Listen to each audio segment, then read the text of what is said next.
what are your values? I mean, what is important to you? Like really important to you? How do we get to that point of figuring out what's your guiding light? What is your North Star? What's the thing that you really focus on? What keeps you up at night?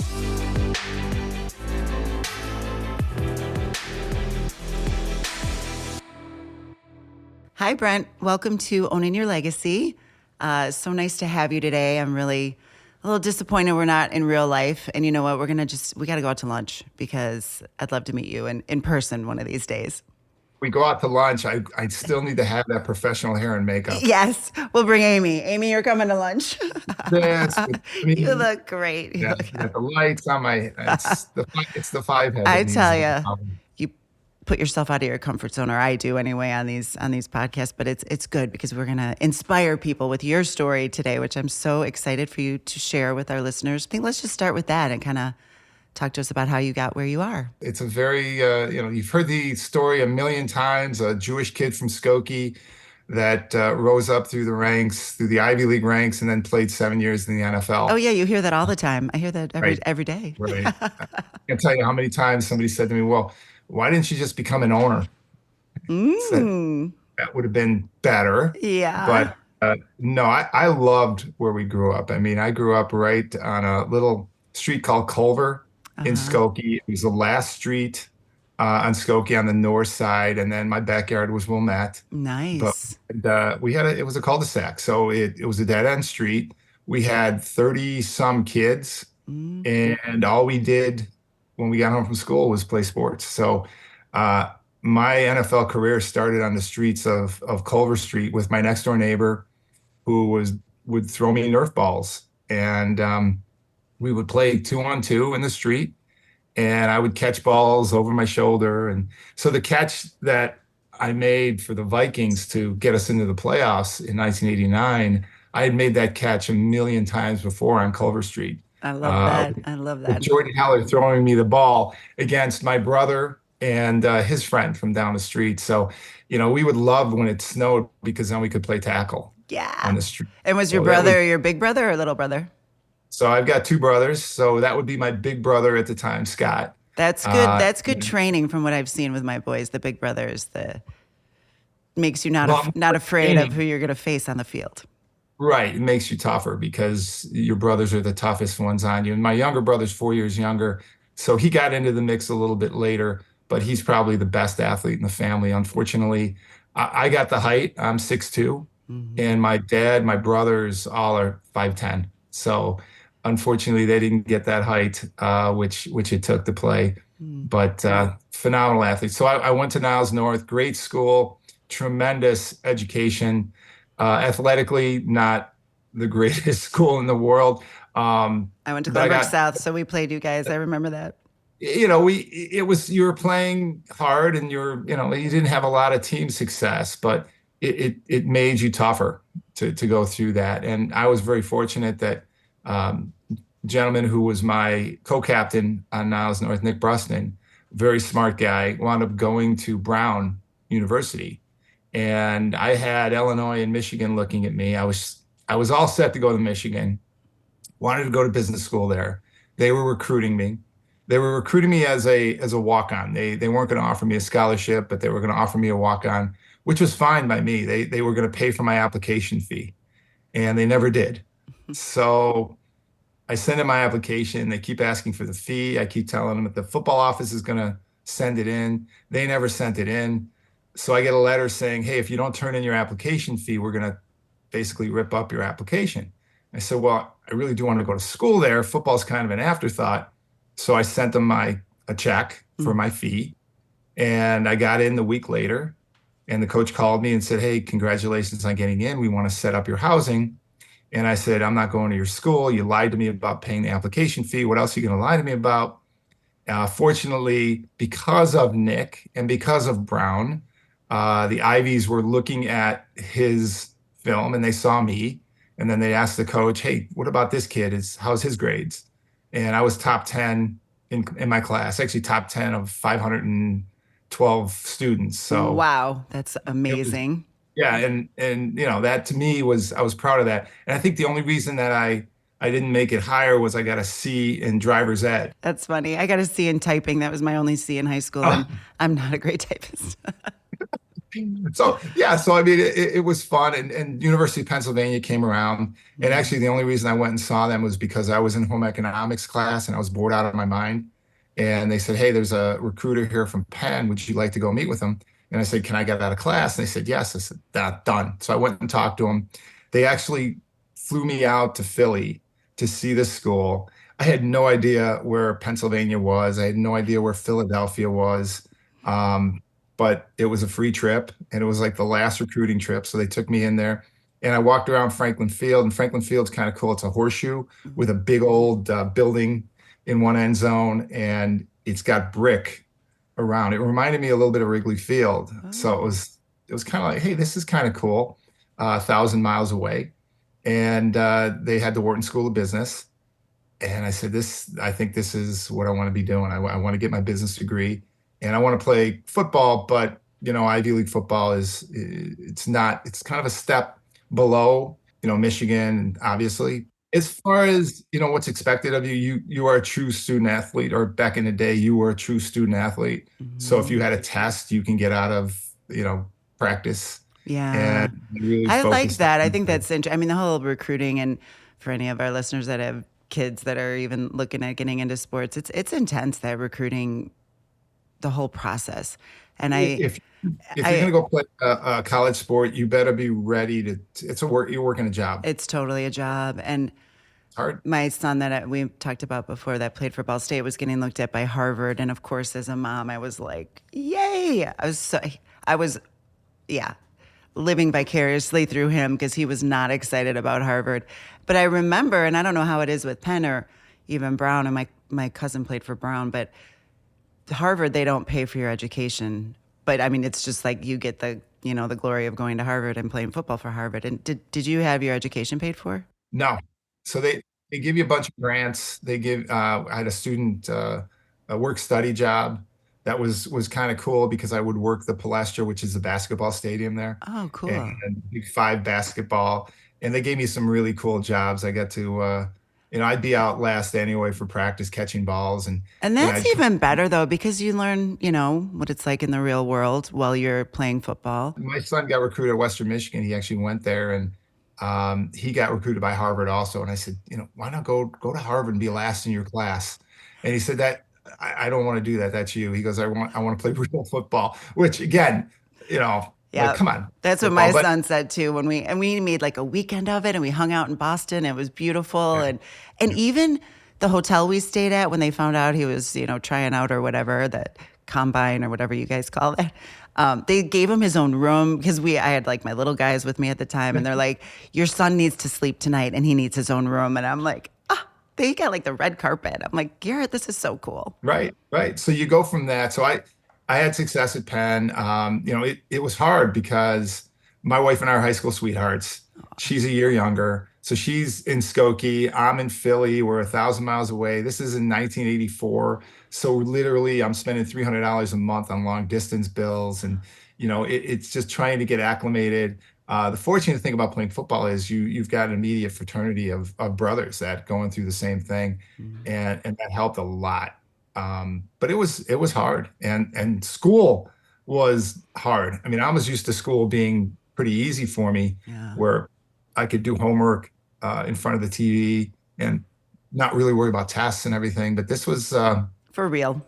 different. Yeah, there were no easy classes at Penn. So, but I, got through 4 years, played really well. Our teams did really well. My junior year, we were undefeated. Oh, Uh, how we exciting for won. you coming from Niles. That's Oh you yeah, got to feel actually that. having success was great, especially my junior year.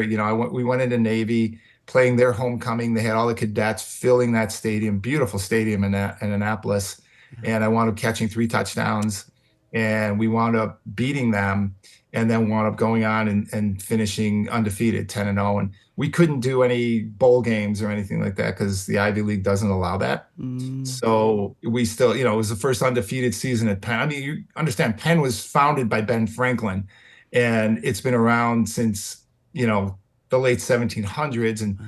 the football program's been around since the 1800s. and it was the first undefeated season since like 1906. So it was kind of cool to have a little bit of Penn history, and figured, okay, Yeah. now I'm doing pretty well. I got, like I had some looks from like the Seahawks wrote me a letter, and I knew it was kind of on the radar in the NFL. But when I played my last game at Penn, I thought I was done. And that spring, I get a call from the Bears. Woo woo. They didn't draft me, but they wanted to sign me. So I said, great, sign me up. And that's a whole story in itself. When people say, well, how do you link football to the business world? And I'll tell them, look, the reason that I was signed by the Bears is because of who you know. Now, you have to be good enough to get there, but it's all networking. And the networking with the Bears is very interesting, because anybody that knows the history of the Bears knows that George Halas started the Bears 1920. He was a player coach and then owner. And George, back in it would have been late 80s. I'm sorry, late 70s, early 80s, was going to pass on the team to his son Muggsy. And Muggsy was the football guy. Unfortunately, Muggsy passed before George did. Oh, So when George passed, there was only one person left. It was his daughter, Virginia. So my great uncle Ben Novoselsky, sat on probate. He ran a lot of the probate court for the city of Chicago under the old Mayor Daley. yeah. So all those years he would help settle the estate. He wound up settling the estate, helping settle the estate, became very good friends with Ed and Virginia. And they would go out to dinner like every other weekend. And every other weekend, my great uncle Ben would say at dinner, I've got this great nephew, unbelievable football player. Now, I'm a little Jewish kid, sophomore year in high You're not school. little. You're not little. Right. Well, yeah, I wasn't sad. But anyway, so he's selling me for like 6 years. So I think the reason the Bears actually signed me was to shut up my Uncle Ben, which God bless him. It worked. That is fantastic. So I have a book, the Halas by Halas book, signed by George Halas, that my Awesome. dad got me. So my dad played for U of I and got looked at by the Bears. And so, yeah, he used to rave about George Halas. So, Yeah. and I use this driver guy sometimes when I'm not using Uber. We won't get into that story. But one of the drivers, he drives Virginia. So, Nice. and he's taken Virginia us is to the the games and stuff. And he said she's an amazing woman. She is amazing. She's awesome. So I would tell you that when they did sign me, this is 1988. I got $1,500 signing bonus, which turned out to be about $781 net after taxes. And then $60,000 was the minimum then. And then I walked in as a tight end, and they gave me number 98. And Ooh. somebody asked me about, well, why'd you wear 98? I said, because I don't think they could have given me a three-digit number. So every game I'd run in the plays from Ditka. So basically, had the tight ends running in the plays. So I had to know the plays and the formations, and I'd run them into McMahon. Hmm. And then I'd have to report to the official that I was an eligible receiver because I wasn't wearing an eligible number. Ah. So that lasted 3 games in the preseason. Then I got cut, and Emery Moorhead broke his leg, third game of the season. Emery's a very good friend of mine because Emery paved the way for me to actually be on the Bears because he got hurt. Mhm. And I got signed the fourth game, came back. My first game was against Green Bay in Lambeau Field, which was amazing because you can feel the ghosts. It's the greatest place Ooh, ever I to got play. chills. You can feel the Yeah, ghosts. Ooh. it's cool. First of all, the playing surface is immaculate because that's all they do there. Secondly, as we're walking out, uh, Dan Hampton turns to me, goes, "Put your helmet on. Don't take your helmet off till we get back off the field," because they're nuts. I've never been to a Green Bay game there, but grew up going to all the home games with my dad at Soldier, and the Green Bay games. He was always like, "Stay close," because they're crazy. Yeah. Like, yeah, Soldier Field to me I love playing in Soldier Field because you could see the skyline and that was home. And yeah. I had some of my best games at Soldier Field on the Vikings. So it was a blast. Played 7 years. So then you played for the Bears, and then kind of finished how you ended up going the rest of your route, because I think it's interesting. 1988 was a very interesting year. We still had a lot of the Super Bowl Bears on that team. That's the In team I fact, loved and knew so well. That was yes. just the best Well, me team. too. Yeah. They were the best. And then I come back after getting cut, And they're like, okay, you can't wear 98 anymore. You have to wear an eligible receiver number, which at the time was really in the 80s. And they only had two numbers left. And they had 83 and 89. And the only thing I could think of was I don't want to take 83 because you know who 83 was on the Super Bowl Bears? Willie Galt. Oh, All I'm oh. thinking of is I don't want to take Willie Galt's number and compare my speed to his So you take because Ditka's number. I said I don't want to take 83 because he was an Olympic sprinter. Now I was pretty fast. I ran about a 4.7, but if you put the ball in the air, I was the fastest guy down on kickoffs and punts. And I was just, I had that kind of speed, but I don't want to be compared to Willie because he's Olympic time. I said, I'll take 89 without even thinking of it. And then Don Pearson, who was writing for the Sun-Times at the time, he asked me about it. He's like, well, what's it feel like to wear coach's number? And I just realized like, oh, crud. He's always No been an idol. pressure, no pressure there. And I bet Ditka was really nice about it. Ditka was great about it. That's Ditka, awesome. he did an interview after. I think he called me good looking too. Oh, So nice. That's I, nice. but no, I took pride in wearing it. And the coolest thing about it is I played, literally half a season, pretty much most of the season with the Bears in '88, Hmm. and then left. And then they retired the number. Wow. I actually can say that I had my number retired That's by, beautiful. right? That's hysterical. So that worked out really well. But the cool thing, that was a great year. We made it to the NFC Championship that year. I played in the Fog Bowl. We beat Philadelphia in the Fog Bowl, which basically, we're playing Philadelphia at Soldier Field. It's New Year's Eve, and it's warm. Hmm. And we play the first half. And right at the end of the first half, I'm looking at the south end zone, and there's smoke coming out of the south end zone. It was like a hot dog vendor was on fire or something. And Wow. it just kept coming up. And it was fog coming That's in. like So the movie The Fog happened. right. Wow. It was crazy. So we come in, we come back out after halftime. You can't see barely 30 yards in front of your face.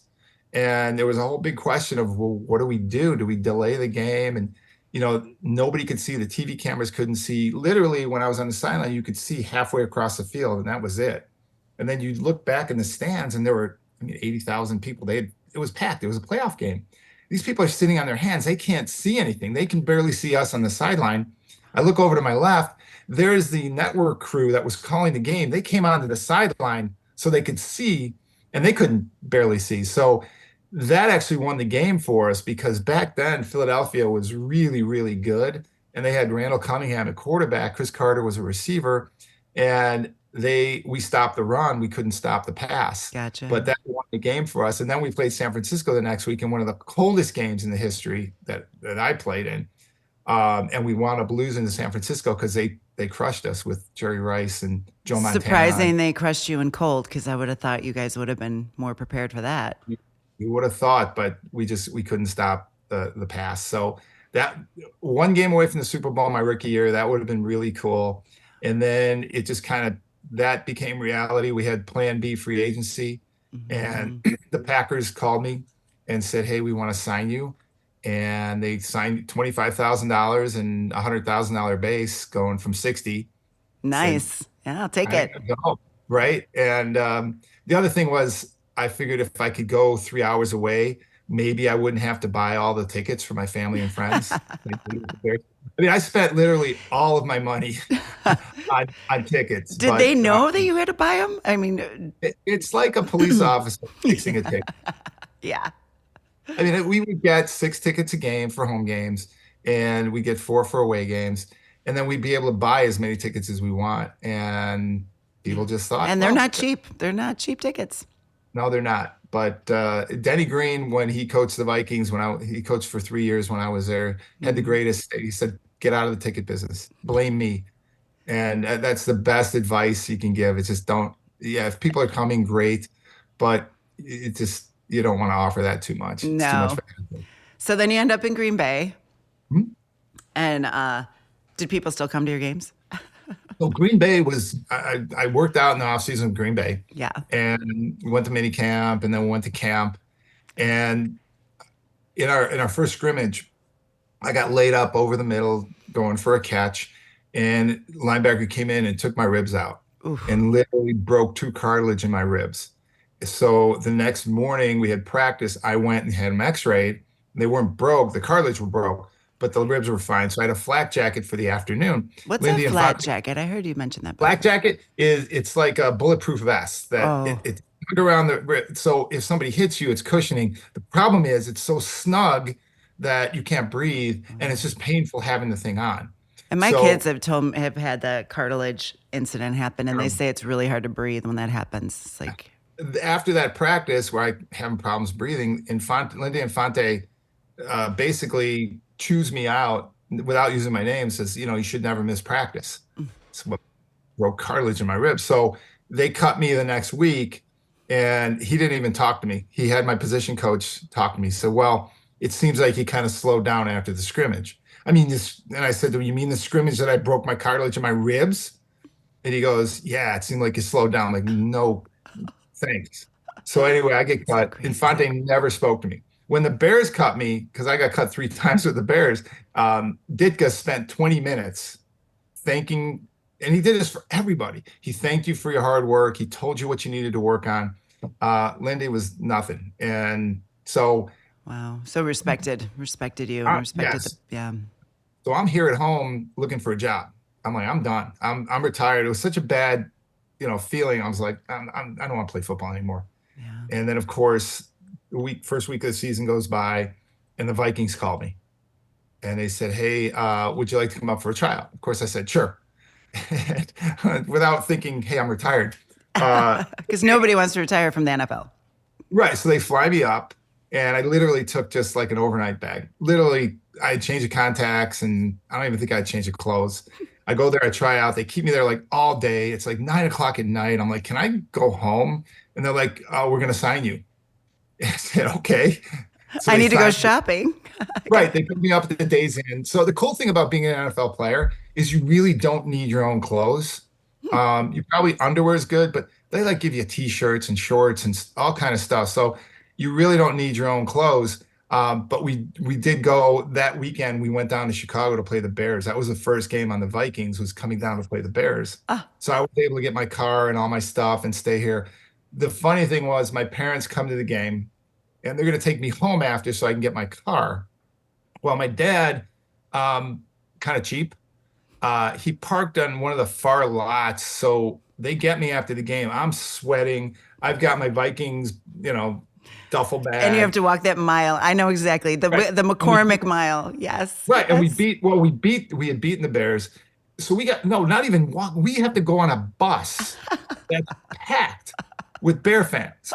They probably loved that though. Oh Oh, yeah, it was, there's the Viking. But you could be like, well, I was a bear for a minute. yeah, it was like, well, we kicked your butt, so you Yeah. can't say anything. Yeah. So yeah, so I got my car, got my I had a Camaro, 1988 Camaro, drove to Nice. Minnesota, and that lasted until the winter when I did a 580 on the expressway A up in 580, Minnesota. not even a 360, a No, it 580. was it Couple was sweet. spins. Ooh, Yeah, and then I got my Pathfinder, and that was 10 years of a Pathfinder. But and great. then that was the start. Now I spent 6 years up with the Vikings, um, made over 100 special teams tackles, and I was special teams captain. Those captain pictures all up on the walls, Nice.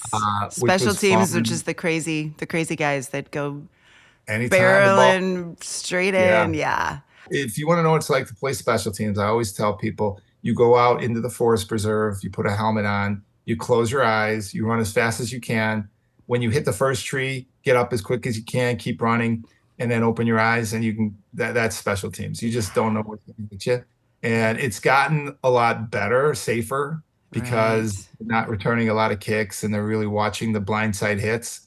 But it's called the Nut Squad for a reason. Yeah. So all of what I love about your story, or what I find intriguing, is you living on the bubble, like constantly on the bubble with the Bears, Green Bay. I mean, even the investment that Green Bay made in you, and then to cut you before you even get to play. It's like that's crazy money to me to be like, okay, we're going to invest in this guy, and then we're going to just cut him because he hurt himself and isn't running as fast. Like it seems silly. So, what was your strategy to kind of survive that bubble all the time? So in Minnesota, my first year, I wound up rooming with a guy by the name of Mark Rodenhauser. Mark's a Chicago guy, long snapper, a professional long snapper. He played, I think he played 14, 15 years Because the long on snapper doesn't get hurt like long, special well, teams does. back when we played though, you could kill the long snapper. And that was the whole idea is you want to smack him in the head as hard as you could. You would punch him in the head because you want him being woozy in the fourth quarter so he makes a bad snap. Now they can't touch the long snapper. But Mark was one of those studs back in the day that, yeah, he got absolutely crushed. But it was the kind of job that you could do forever because that's all he did. So he only played a few snaps a game. And it wasn't that bad on his body. But Mark and I were roommates because we had played together in Chicago, and we wound up just saying, "Hey, let's get together," and because we both were on the bubble. So literally, the bubble was, "Hey, any week you could get cut." For some reason, we had it in our minds that if we didn't answer the phone before 3 o'clock on Monday, if they didn't cut us by 3 o'clock on Monday, they had to pay us for another week. Now that was stupid because didn't mean anything if they got a hold of you or not. But we had a rule in the house: you cannot answer the phone before 3 o'clock on Monday.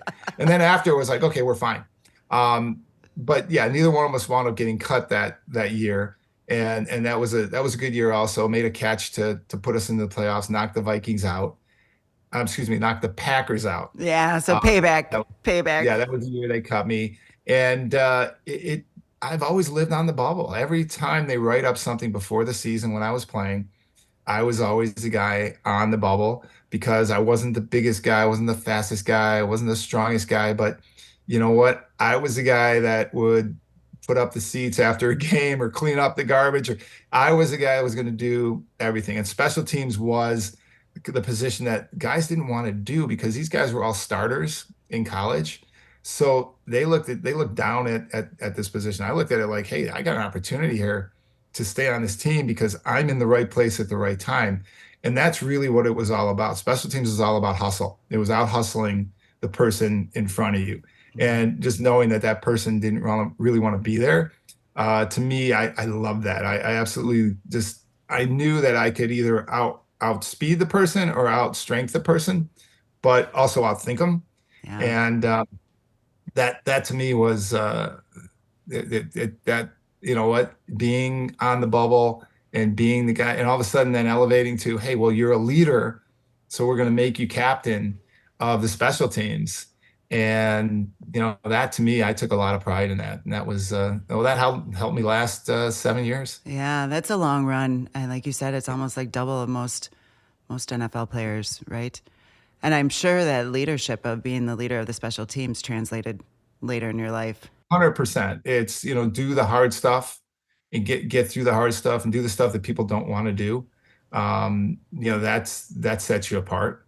And I was reading when I was studying you, there was one point you said, know what sacrifices you're willing to make and what you're willing to endure. I thought that was pretty cool. And you don't really know until you actually go through it, which is kind of the cool thing is you also you kind of figure out what it takes to stay at that level.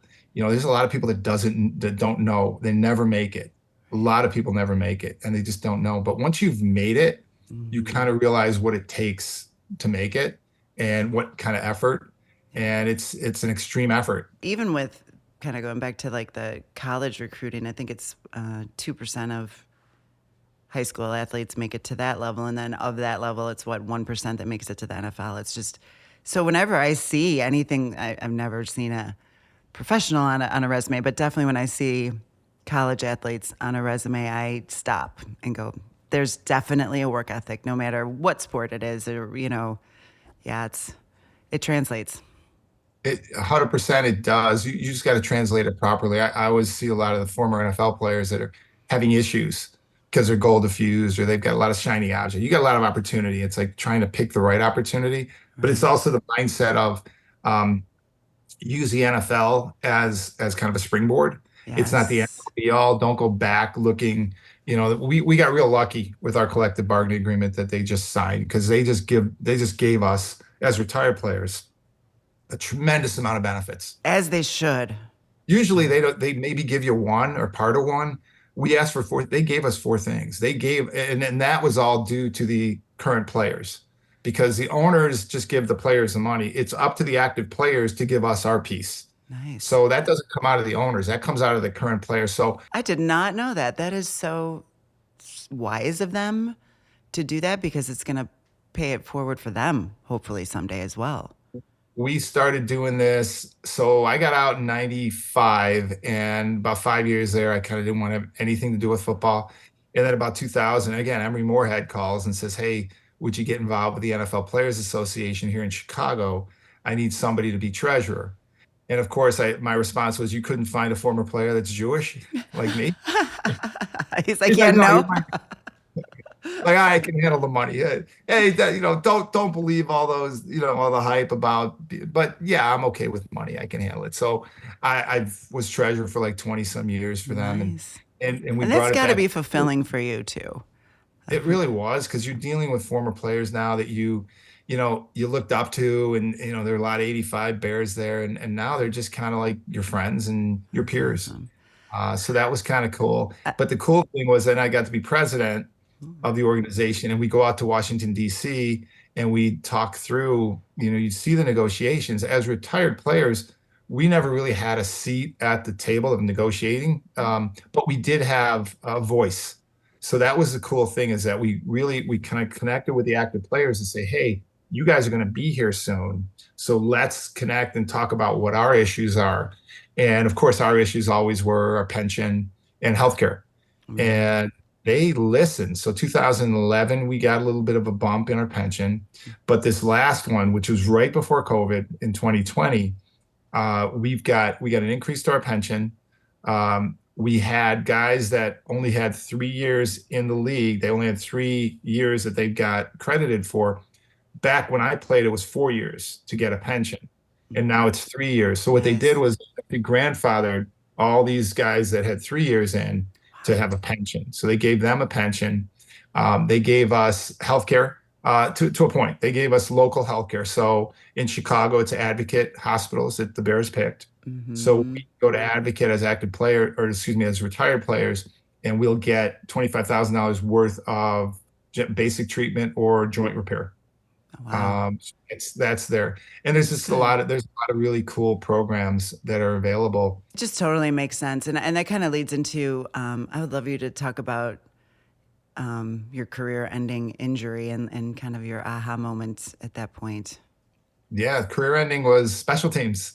It was November 27th, 1994, in the Dome. We're playing Tampa Bay. It was the second quarter. I was running down on a kick, and I noticed the guy next to me had just gotten blown away, so I had to get in his position. And here's a guy coming on me. He's got the ball and he's running. And I put my head down and I hit him with my shoulder and I flipped him. It was a great hit. It was one of those that's like, this is ESPN hit. So I'm thinking of, oh, that's a great hit. The problem was when he hit my shoulder, he kind of knocked my disc out, which I didn't realize at the time. But I flipped him. I went up on the ground. I'm looking up at the dome, and I can't feel my hands or my feet. Oh, scary. And yeah, it was a little terrifying. So the trainer comes out and he looks down. Is Fred Zamberletti, who was the trainer for the Vikings since they're starting like the I think 61 or whatever. And he comes out and he's like, what's going on? I'm like, I can't feel my hands or my feet. And of course, what they should have done was immobilize my neck because I'm a team player, and they just popped me up. Oh, God. I jumped off the field. As I'm jogging off, my feet are coming back, but my hands, it felt like somebody was taking a knife and stabbing the back of my hand. Oh, Uh, just like, that type of thing. So of course I go on the sideline. They check me out. They're like, "What's going on?" I'm like, "Well, I can't, my hands are feeling weird and my legs were asleep." So we go to punt. I put my helmet on. I'm running out in the field. They grab me. I'm like, "No, no, no, no, no. You're not going back on the field." So they took me into the locker room before the half, and they took my wife was in the stadium. They brought her down. So she's in the locker room. so you know it's serious when they get your wife. Yeah. So I'm in the locker room. They're like, "Yeah, go get dressed." I'm like, "Okay." I went and got dressed. So my wife, Andrea, then drives me to get my MRI. As we're leaving the stadium, I see these people walking around. It's Minnesota, it's Minneapolis. It's beautiful out. People are outdoors people. It was a fall day. It was a beautiful day. And there's people out walking their dogs or walking with their It's family. the lake state, right? Right. 10,000 lakes. And I'm looking around and I said to my wife, I'm like, what are all these people doing? She's like, what do you mean? I'm like, I thought everybody's watching the game. So I go in, I get the MRI, and of course the doctor's looking at the MRI. He said, well, how many car accidents have you been in? And I said, what do you mean? He goes, your spine is kind of, yeah, it's all messed up. You can't play anymore. Oh, And I went and I got a second opinion, and it was a doctor that was in Philadelphia at Franklin Field in the building in the Horseshoe. So I'm sitting on a gurney or whatever, a bed, whatever, looking out at Franklin Field where I played my college ball to have this doctor tell me, yeah, you're done. wow. And they all said the same thing. They said, well, with your education, I wouldn't, wouldn't chance it. Right. That must have been really, really hard to make that transition. And I know you talk about, and I've seen it with my own eyes with my kids, but when you're an athlete and the coaches tell you where to be, when to be, what to do, like, how was that transition for you? Oh, that was so hard. So first of all, the transition though, the initial transition of being done, wasn't as hard as you'd think because literally 7 years in the NFL, what happens is early years in the NFL, you basically um, you get Tuesday off, you play the game on Sunday, you come in on Monday, you jog a little bit, you watch the films from the game, you break it down. Tuesday you get off, Wednesday you start working for the next week. As right away, Tuesday, you're starting to feel better. But the more years you put in, it takes you longer to feel better. And Oof, by the last year, by my seventh year, I was hoping to feel normal by Saturday before the game. So it kept getting longer and longer until your body recovered. And then I took a lot of hits to the point where I would sit on my couch and I would shake my head, and it was like I could hear the ocean. wow. So like, that's probably not good that my brain's sloshing around like that. Right. So, in every other game, I would get the visual concussions, like a visual, like a line in front of my eyes for about a quarter, that I really couldn't focus on the scoreboard or numbers. I could see the other colored players. So, like if a different color jersey, I knew who to hit. But if you threw me a ball, it probably would have hit me in the face because my vision was off. So that kind of worried me. So when I was done, Understandably. yeah, when I was done, I'm like, okay, that I It's probably might have time. been done Yeah. at that time anyway. So I did have to have surgery, had my neck, I had a disc, my C45 Mhm. replaced and fused You're in so a lucky in a way though that not paralyzed with that. yeah.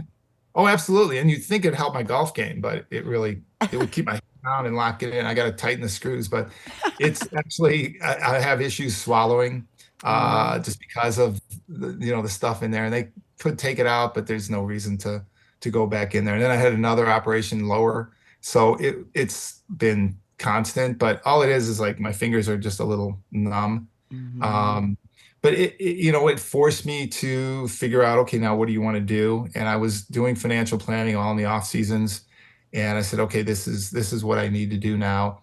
But jumping onto something that basically didn't have rails, I was asking, I like, well, okay, what kind of training? What do? No, no, no, you go do You whatever just you. go train yourself. Yeah. It's like, no, you don't get this. I always in my life for the last 15 years, I've had this is what's expected of you. Here's your schedule. And a Here's your coach. Yeah. schedule. Wait, you go and do, and the focus of having those rails and having to come off those rails was super scary. And okay, how do I know if I'm doing well? The good news about the financial world is you kind of know how you're doing well by the dollars that you're making and the people that you're helping. Right. But it's terrifying, and it is that comfort level that I would think somebody that's in the military or somebody that's in a sport, you lose that comfort. And how about the circle of friends? I think, you're an NFL player and then you're not. Like, talk about how difficult that probably was. Super difficult. I mean, you really find out who your real friends are. There's a lot of people that want to glom on and hang on. We call them jock sniffers. and they're there. And as long as you're playing, they're your best buddies. And then when you're done playing, they're gone. They ghost you. Hmm. Now, for me, fortunately, I had friends from kindergarten Right. The guys you that were playing on Culver, but those guys I'm sure are still your friends and stuck with you. exactly all the guys I grew up with, all the guys from high school, all the guys from college.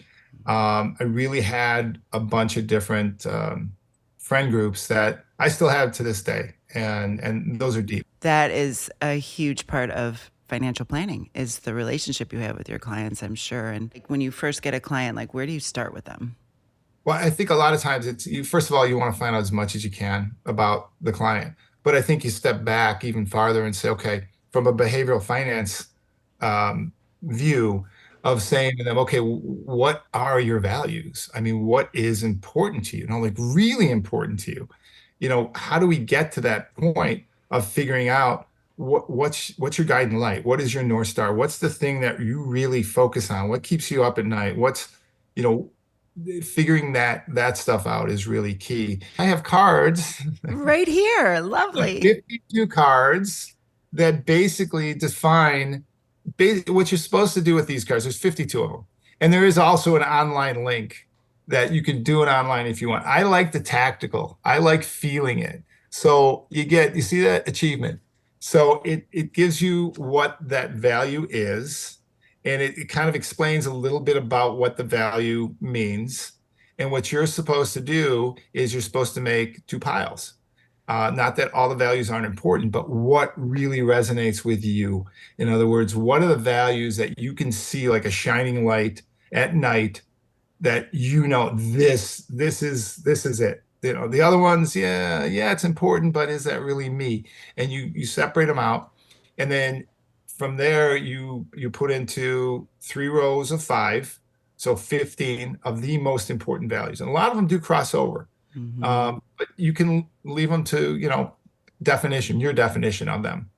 And then you break that down into 10, and then you break it down to 5. And those are Nice. the 5 core values that are the most important thing to you. And then you have your significant other do it. Hmm. And again, it's to invoke discussion.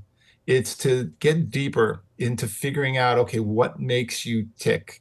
And it's trying to align the ideal self, because when you're doing it with the cards, you're like, okay, yeah, this is who I see myself being. This is what I see myself doing. But then you get the actual self of what you're doing. It's like, wait. This doesn't align. You're Hmm. not doing what you say. If this is really important to you, if health is really important to you, why are you eating the way you eat? Why aren't you working out? You know, Hmm. why can't you, why? Is That's that great. really a goal? And then matching it up and aligning it and saying, okay, this is important. And I'll give you a great, for instance, and the way that I do it is I try to find things that, you can make a habit that are efficient. So when my wife and I, when we got married, her father's like, did you check his teeth? And like, what are you talking about? Check his teeth, like a horse, right?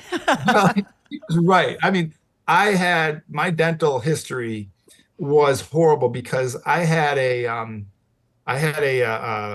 root canal Hmm. when I was like 13 years old. Miserable, Wow. Those are horrible, the worst, worst. terrible. So I would And just that's brush my young. And that's young. right. I would just brush my teeth really hard. I never had braces when I was younger, but I would brush my teeth really hard, so my gums were receding. So I had Oh. gum issues. And actually, when I was 27, my next to last year in the league, I had to have braces. So they put braces on my teeth, and I had to have a mouth guard with that. But after I retired, I had to have gum surgery. And Ah. of course, the guy, well, it'd just be like a bad pizza burn on the roof of your mouth. Oh, it was horrible. Horrible, horrible. So I went through that and I got my teeth all fixed up and cleaned up. And then I'm like, okay, what do I need to do to keep my gums? So I don't want to go through this again. And the doctor's like, the rubber tip. You ever seen the rubber Yeah, tip? yeah, yeah. Right. Everybody's supposed to use the rubber tip. Nobody uses the rubber tip. But I'm like, I got to use the rubber tip because I got to get my gums better. So I'm thinking, how do I do this? So I'm driving all over the place before COVID. And I'm like, well, my car kind of bounces. So if I take the rubber tip, it kind of does it for me. So now every time that I get in my car, start the day, I have a rubber tip. I'll back out, and the first 5, 10 minutes, so if you pass me in my car, I'm probably rubber tipping. But the coolest thing is, every time I go to the dentist now, they're like, gums look fabulous. What are you? Interesting. That's I'm really good working out, advice. I never knew what the right? rubber tip was for. So, but it's like, look, if you can do something for at least 30 days, it's going to Yeah, be a, good. so it's That's so that true. consistent. If you could just do it for that And little is your time, and father-in-law so proud of you? I'm keeping my teeth. I don't think he cares anymore about it.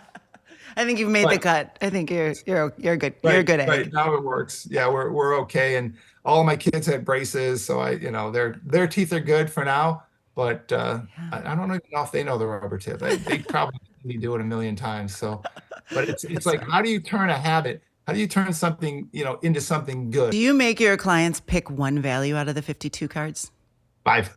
You You're get you're five. nice. My financial guy, we only could pick one, and it's hard. And so I did this. He led me and my kids through this, which was a great exercise for us. Um, and I remember mine that I picked was belonging, which is truly a huge value of mine. And my son next to me had authentic, and I'm like, I'm taking your card and my card and putting them together because it's authentic belonging, because you can belong but not be yourself. So I'm Right. like, so I stole and I made two, but I broke the rules. I was only supposed to pick one, and it is Oh, very hard. Five was even hard. He made us go down, down, down.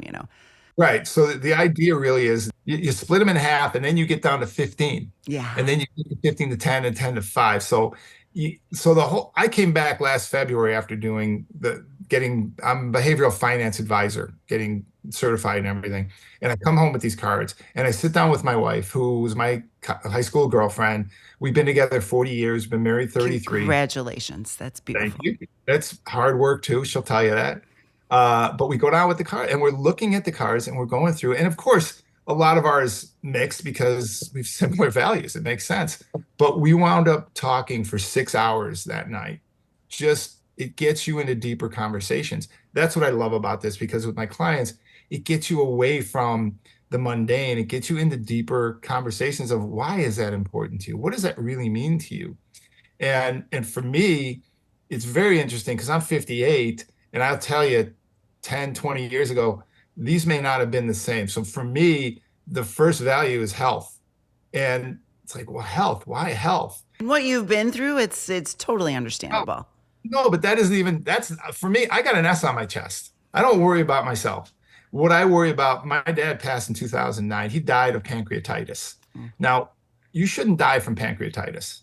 I mean, it's something that should get better, but he had like 11 out of 12 of the bad variables that were bad. Mm-hmm. So he spent like 3 weeks basically in a coma, so that all of his systems kind of shut down, and he passed from that. I always thought he would pass from a heart attack. His heart was the last thing to go.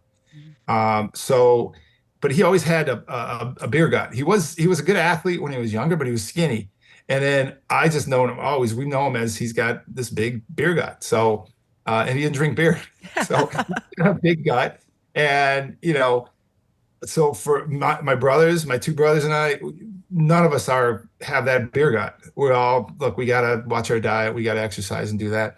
And then my mom passed. She passed May 15th of 2020 of Mm. COVID. Oh, I'm Um, sorry. Oh. yeah, thank you. It was 2 weeks before her 80th birthday, and she was in an assisted living. She had just gotten her legs kind of, they did like a rotor-rooter to fix her blood flow, and she was recovering, and caught COVID. And it was the kind of thing that when you saw it early on, you're like, yeah, people at the windows talking. That's what That I was was going to say. That must have been the it was worst horrible. part of it, is not being able to connect. Like, oh, She was in the hospital.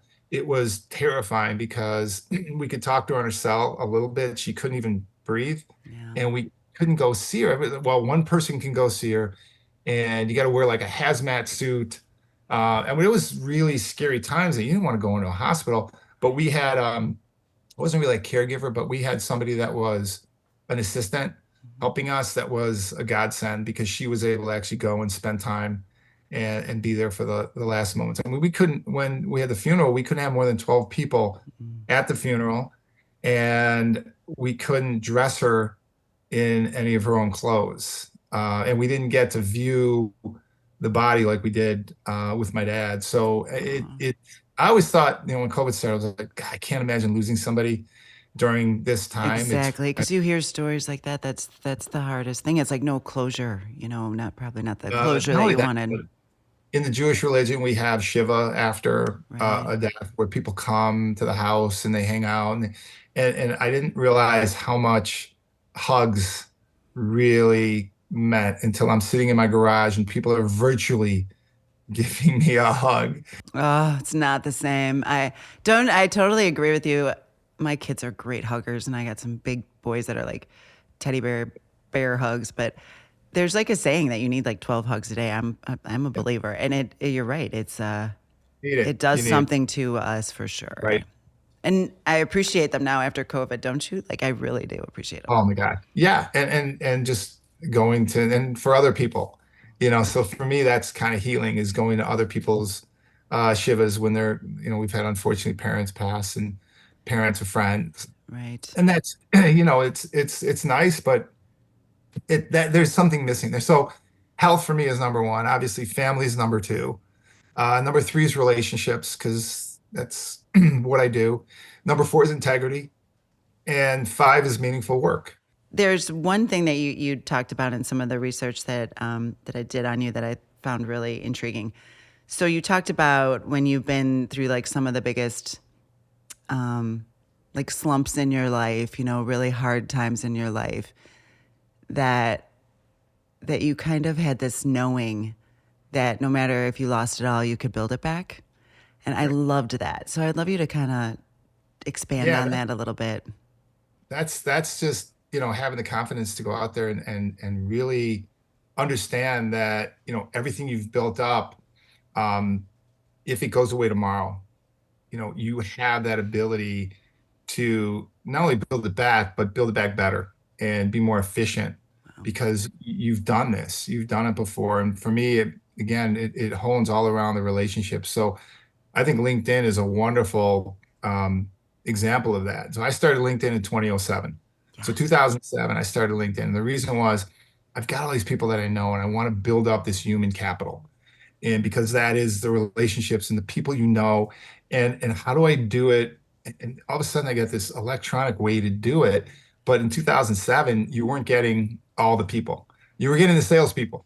Yeah. So there were people like me. I'll It was just like, talking in there, talking to right. yourselves. Yes, Yeah, exactly. it's like, well, no, I want to deal with business owners and C-suite folks, and the people at the top of their game, and they're not jumping on LinkedIn. And then 2008 hit, and 2008 is the ultimate black hole. It just opened up in the ground. Anybody in real estate business, it's like got sucked down in this. It And was bad. large corporate, you had people that just got the rug pulled out from under them because they weren't the owners of the business, or they didn't run the business. And all of a sudden, 2008 hit, everybody needed to network. Everybody was afraid. Everybody had that little twinge of fear that said, "Hey, what happens if this is all gone? How do I build it back?" And the reason and the reality is, it's through the people that you know. Yeah. And the coolest thing about LinkedIn is you can touch these people in mass. Hmm. And not only that, but you can, when somebody changes a job, when somebody has a birthday, you can reach Yeah. out to them individually. It's known for that. That's how And you and I met, really, LinkedIn Larry, that's and right. he's That's right. amazing, and it is Yeah. like an untapped resource. And I feel like Yeah. even as you're talking about the 2008, which yeah, I have like PTSD over 8, 9. It Right. was rough. Um, I feel like kind of almost coming full circle of you being on the bubble. So much of your football career has given you that confidence of take it, I'll rebuild it. Right. Like Well, I got to tell you though, the other issue, it's golf. Golf has helped tremendous. Not that I've been a better golfer, but coming from football, where in football, if you had stuff going up against you, you grind. It's like lifting weights. You grind. You put your hand. You just grind it out and you just tough it out. And then you go to golf, and you have to and breathe. I bet you have to breathe, right? it's the Like it's opposite. the You can't opposite.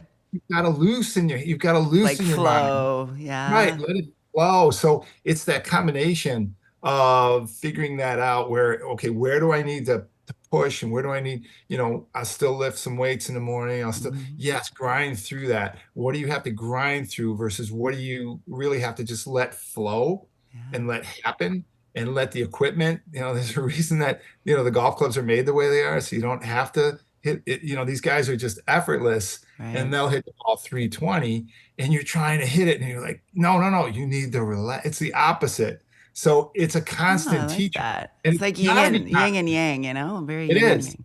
but it's a constant teacher. It's almost like you've got to continue to do it because I'm not good at it. And you never get good at it because you're always going back to that, well, I'm gonna tighten it. Right. No, you gotta actually mentally stop yourself and slow yourself down. And I think that in life too, it's like you got to figure out when do I push, when do I just kind of let things happen, and then just Hmm. realize that, what, things are going to work out because again, if you've got your key values taken care of, Yeah. the other stuff just doesn't matter as much. And I think even talking, so just recently started meetings with, so my kids range from 16 to 33, five boys, and just kind of starting them on this journey of learning about the business and, even just talking about money, which can sometimes be awkward and hard. But one of the topics that we had, and we use a facilitator for these too, but he was making them describe the difference between earning money and just being given money. And it was leading me to exactly what you were talking about of, I know if I lost it all, I could earn it back. Mhm. And so I wonder, just like in your practice, and I'm sure you deal with, a lot of this kind of, maybe family wealth and how you're going to pass it on Yep. and et cetera. So how would you advise your clients on Yeah. that? And with kids, even. Well, I love the discussion on legacy that discusses the fact that, you know, as older generations, you've built this beautiful garden. It's lush, it's overgrowing, you've got it's beautiful, but it's your garden. And then you look at these generations below you, they don't want your garden. They want the seeds to make their own garden. So That's that beautiful. really, yeah, that's really what you need to that's a legacy that's passing on is your values, your time, your energy. It's not about the dollars that you're throwing in. It's the fact that none of my kids graduated with any college debt. That was really important. But it's not only that, it's like, why? Why was that important? Because now they have that ability to make their own garden. Right. And I don't hand them stuff. But again, it's also that the value proposition of knowing that, hey, they're not taking that for granted either. They're all pretty good with money. Good. And because they understand kind of it's a tool and it can be used for good or bad, but it can't replace a parent's time, a parent's effort, and it can't replace a family's values. That Hmm. it's cool that I have a little I did this with my daughter in her Hebrew school. And this was Oh, that's, before any of the value stuff oh, I came up. love It that. was always by my desk. So it says And love, respect, watching, kindness, humor, fun, honesty, happiness, compassion. So those were her words. so the question was to her and to me is pick words that fit your family. Oh, that's beautiful. And she went through it. I think she was probably 7 or 8 at the time. And it's like, wow, that really comes close to everything that our values are. I was just going to say that the education aspect, I love that because really you're giving them. My dad used to say this to us too, is like, I'll give you an education and then, no one can take that from you. And it is the seed. And now you have to do it on your own. And we knew it. I mean, we knew that was it. So you better make it good and you better get good Here- grades. Here's a really beautiful thing about that for your parents. That's their legacy. I mean, you can work really hard and put your name on a building. That building can be gone in 20 years, Hmm. right? But your legacy, your true legacy is really walking around with your name, your face, Hmm. your voice patterns. I mean, these kids are really the true legacy. And it's like, let's put good kids out there that are, you know, look, everybody's got their issues and they're Right. human and they know we're human. and that's okay to talk about and to Yeah. discuss. And to let them have them and be themselves, back to my authentic thing. But I think this is great to get us to our wrap up question, because I'm getting a little look over there by Natalie. But this has been such a lovely conversation. So obviously, as I ask all my guests, so what is the legacy that you'd like to leave behind? My legacy is, again, it's my kids, but it's also, you know, I've done all these things and I'm 58 now. And it's like, okay, what do I want to continue to do? How do I want to be remembered? Um, I want to be remembered by the people that makes the difference. I don't care if I'm remembered by the general public. I want to be remembered by those people that, that touch me. And so I'm really looking at, what do you do in this crazy world now with everything going on? How do you make a stand? How do you help? And for me, it's putting in that time, putting in the effort. I'm actually going to Israel next Friday for American football in Israel, organization that Bob Kraft has put a lot of money into, and it's really kids that are out there playing tackle and touch football, American football. Nice. And yeah, just going out there and letting them know, hey, I care. Now, the fact of the matter is, none of them were alive when I played. Their parents may have been young when I was playing. But the fact that, hey, here's somebody that's was in the NFL that is there. And I just think football is a tremendous teacher of people, how to get together, how to work together. And, I think any sport can do that, but I think football, especially because of the team aspect. So, Brent, for our listeners, can you let them know where they can find you? The best place to find me is on LinkedIn. And if you're going to find me on LinkedIn, it's just Brent Novoselsky. If you're going to find me on LinkedIn, like everybody I talk to, all these younger folks just starting out on LinkedIn, when you go to invite me, don't do the canned invite. Do an invite that you actually type out and is thoughtful of why you want to connect with me. That's beautiful advice. And read people's profile and potentially find something in the profile that resonates with you. Or yes, I agree, because we get so many invites and it's hard to keep up with that, and who gets our eye. It's like figuring out, well, how do I know you? I mean, I know so many different people. It's so funny because a lot of people know me, especially through my brothers. It's funny where somebody will come up and say, "Oh, hey, how you doing?" I'm like, "How do I know you?" "Oh, I played softball with your brother." "Oh, okay, so how do I know you?" And it's like, really helpful. Again, with the CTE and the memory stuff. If somebody, when they go to connect on LinkedIn, says, "Hey, this is how I know you," or "This is why I'd like to connect with you," Mhm. and people are open to that. And I think Right. that's really key when you reach out to somebody. Well, this was great, and I think that there was a lot of good tidbits in there that people are going to really enjoy. So that's always our goal. Next time in person. This Yes, is definitely.